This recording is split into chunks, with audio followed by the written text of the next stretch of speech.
pagkalapit ni Shera, ano nang nangyari? Ayun po, picture-picture, ganon. Paano ka nanligaw kay Shera? Parang po hindi na po kami nagkaroon ng ligaw stage. Paano? Kayo na agad? Kasi Kasi po, marami naman ganun. Hindi, paano naging kayo agad? Pagkita nyo, nag-date kayo? After po kasi nun, parang lagi ko na po siyang inaantay lumabas sa school. And then inaatid ko po, and then coffee, ganon. Kain tayo sa labas. So, mga ilang linggo o buwaning ganyan ninyong stage? Nakasundo, ganyan, hatid. Ano po, mga 2 to 3 weeks po. 2 to 3 weeks. Hindi ikot pa yung mata niyan. Pero matagal mo siya inaantay sa school or sabay yung dismissal? Ay, hindi po. Basta uwian ko na po, tapos hindi pa po niya uwian. Antayin ko na po siya kahit anong oras po. Mga ilang oras yun? Depende po minsan 3 hours, 4, 5. Oh, ganun. Paano kung sa kabilang gate lumabas? Hindi, ando po sa Ay, isa lang Inumaga game, na isa pala lang. siya. sa tapat ng room din. Anong ginagawa mo nung 3 oras eh? Siyempre, Oo, tagal nun. haba Anong nun. ginagawa mo habang nag-aantay ka? Ano po, nakaupo lang po ako sa bench, nas nakaganon lang Tapos po ako sa... nag-gel. Ibang Sumula bench sa yun. bench. Sa bench ka lang? 3 oras? Nag-aaral ka doon? Opo, nag-aantay po ako ng mga dumadaan na kaibigan, tapos pag nakakausap mo sila, sabay... Nangingikil ka rin pag dumadaan yung Bakit Hindi naman po. Kasi sayang. Sama yun. Masama ba yun?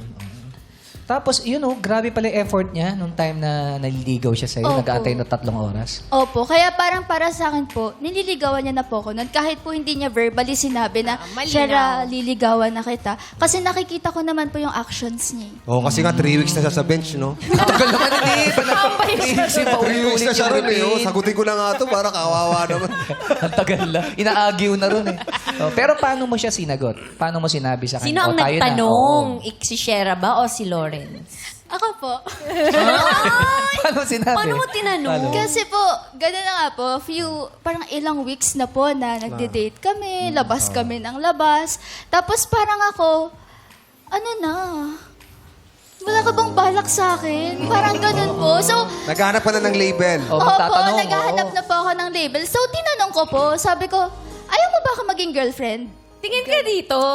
Reenactment. Ayaw mo ba ako maging girlfriend? Ano sagot mo? Pwede naman.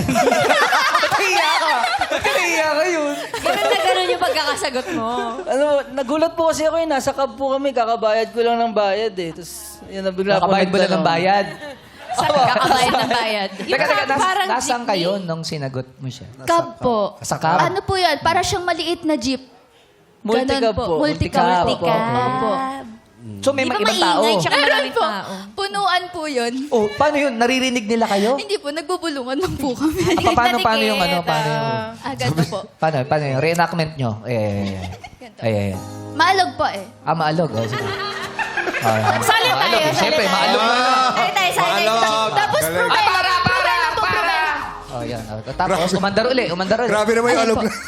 And po, tapos malabak. Ang daming lubak ah. Parang daming lubak sa kalsada niyo. So, ayun na po, nung alog. Oh, maalog. Oh. Tapos, tinanong ko na po, sabi ko, tagal naman. Ayaw mo ba ako maging girlfriend? Pwede naman. So, yung driver, nakaganyan din?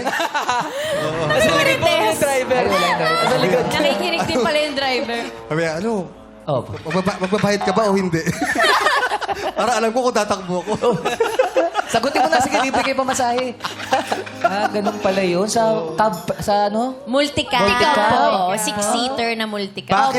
Bakit pwede naman ang sinagot mo? Oo, hindi pa rin. Oh, hindi. Oo naman, gusto. Kasi po nakakagulat eh. Kasi po parang nung sa perspective ko po, masaya ako, nakasama ko siya, gusto ko siya kasama. Pero hindi ko po in-expect na magiging kami agad. Sobrang biglaan po eh. And then syempre, pag sinabihan ka lang ng babae, ng ganon, tapos gusto mo rin yung babae, parang hindi ako magno-no. Pero gusto ko mag-yes, pero Kaya wait lang sabi mo, naman. pwede na lang. Oo, parang nabigla. Parang hindi ka pa ready na ngayon na. Opo, kasi parang na-caught off guard po ako eh. Paano itsura ng na-caught off guard? Ay, Pero, pupogi nga. pero